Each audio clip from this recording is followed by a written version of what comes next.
बड़ी खबर आई गाजा में चल रही भयंकर जंग से जुड़ी। इजरायल पर बढ़ते सीज फायर के दबाव के बीच गाजा में जंग तेज हो गई। इजरायल ने उत्तरी और दक्षिणी गाजा दोनों जगह पूरी ताकत से लड़ना शुरू कर दिया, जबकि इजरायल के सैनिकों के हाथों 3 इजरायली शरणार्थियों की मौत के बाद उस पर दबाव बढ़ गया। इजरायल से तुरंत जंग रोकने की मांग की गई, लेकिन इजरायल ने इस दबाव के जवाब में गाजा में जंग तेज कर दी और उत्तरी और दक्षिणी गाजा में पूरे दम से लड़ने लगा। इजरायल ने दुनिया को बता दिया कि वो किसी दबाव में नहीं आएगा। और ये बात साबित करने के लिए इजरायल ने गाजा में जंग का एक और वीडियो जारी कर दिया। ये वीडियो देखकर लगने लगा कि गाजा में इजरायल के सैनिक नहीं रुकने वाले, क्योंकि वो टारगेट पहचान कर हमास लड़ाकों का एनकाउंटर कर रहे हैं।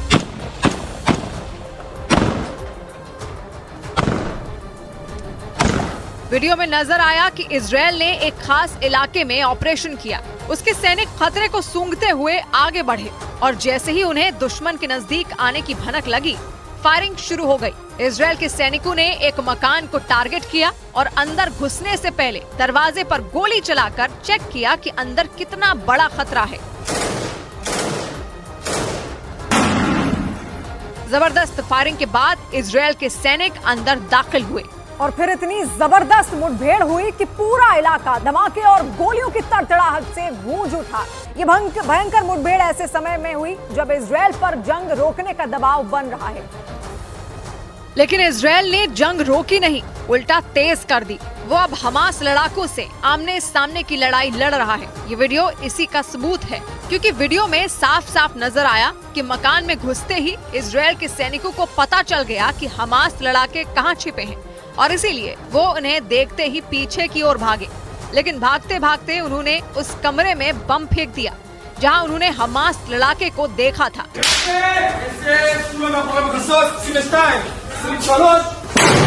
इस मकान में इजरायल के सैनिकों ने एक के बाद एक कई बम फोड़े। पहली मंजिल पर अपना काम करने के बाद ये सैनिक सीढ़ियों से ऊपर की तरफ बढ़े और हमास लड़ाकों की तलाश की। इस काम में इजरायल के सैनिकों ने ड्रोन का भी इस्तेमाल किया। उन्होंने जिस इमारत में ऑपरेशन किया वहीं की एक खिड़की से ड्रोन छोड़ दिया और ये ड्रोन जैसे ही वहां से निकला, इजरायल के सैनिक दबे पांव से उसके पीछे पीछे आगे बढ़ने लगे। यानी ऊपर से ड्रोन ने इजरायल के सैनिकों को दिशा दिखाई और नीचे इजरायल के सैनिकों ने अपने कदम बढ़ाए और दबे पांव से टारगेट की ओर बढ़ने लगे। बीच बीच में ये गोलियां भी चलाते रहे।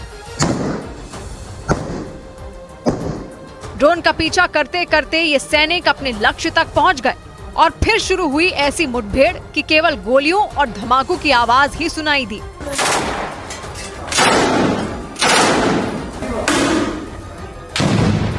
आर पार की इस लड़ाई में दूसरी तरफ से भी जबरदस्त जवाब दिया गया, क्योंकि वीडियो में नजर आया कि इजरायल के सैनिक एक इमारत से निशाना साध रहे थे और दूसरी तरफ से भी गोलियां चल रही थी। इजरायल ने पूरे गाजा में ऐसी ही भयंकर लड़ाई छेड़ रखी है। जबकि गाजा में घुसने से पहले इजरायल की सेना ने कहा था कि वो केवल उत्तरी गाजा में जंग लड़ेगा, लेकिन हमास के लादेन की तलाश ने इजरायल की सेना को उत्तरी गाजा से दक्षिणी गाजा पहुंचा दिया। और जंग के शुरुआती दौर में इजरायल के हमलों से सुरक्षित लग रहे दक्षिणी गाजा में हाहाकार मच गया। खान यूनिस इलाके की तो सूरत ही बदसूरत हो गई, क्योंकि वहां जबरदस्त लड़ाई चल रही है। इसका एक और वीडियो इजरायल ने फिर जारी किया। ये वीडियो एक ऐसी इमारत का है जहां जमीन के ऊपर ही नहीं, जमीन के नीचे भी हमास का ठिकाना है, या यूं कहें कि जमीन के ऊपर ईंटों का मकान है और नीचे सुरंग। और इजरायल के सैनिकों ने सुरंग का एंट्री पॉइंट ढूंढ निकाला और बंदूक की नोक उस ओर कर दी। इससे पहले उन्होंने मकान के अंदर खूब गोलियां चलाई। इजरायल के सैनिक छिपते छिपाते खंडहर में बदल चुकी इस इमारत तक पहुंचे और अंदर घुसने से पहले गोलाबारी की। दक्षिणी गाजा के खान यूनिस इलाके में इजरायल हमास लड़ाकों का एनकाउंटर कर रहा है, क्योंकि उसका कहना है कि हमास लड़ाके टनल में छिपे हैं और वो उन्हें वहां से निकालकर मौत के घाट उतार रहे हैं। इस काम में इजरायल यहाँ लोम और गोलानी ब्रिगेड जुटी है। इसके अलावा इजरायल की कई और टुकड़ियां हमास लड़ाकों का एनकाउंटर कर रही हैं और हमास लड़ाकों के साथ साथ उनके ठिकानों को भी उड़ा रही है। मुठभेड़ के इस वीडियो में भी यही नजर आया, क्योंकि दिन भर की गोलीबारी और बमबारी के बाद रात में इस इमारत को धमाके से उड़ा दिया गया और ये स्वाहा हो गई।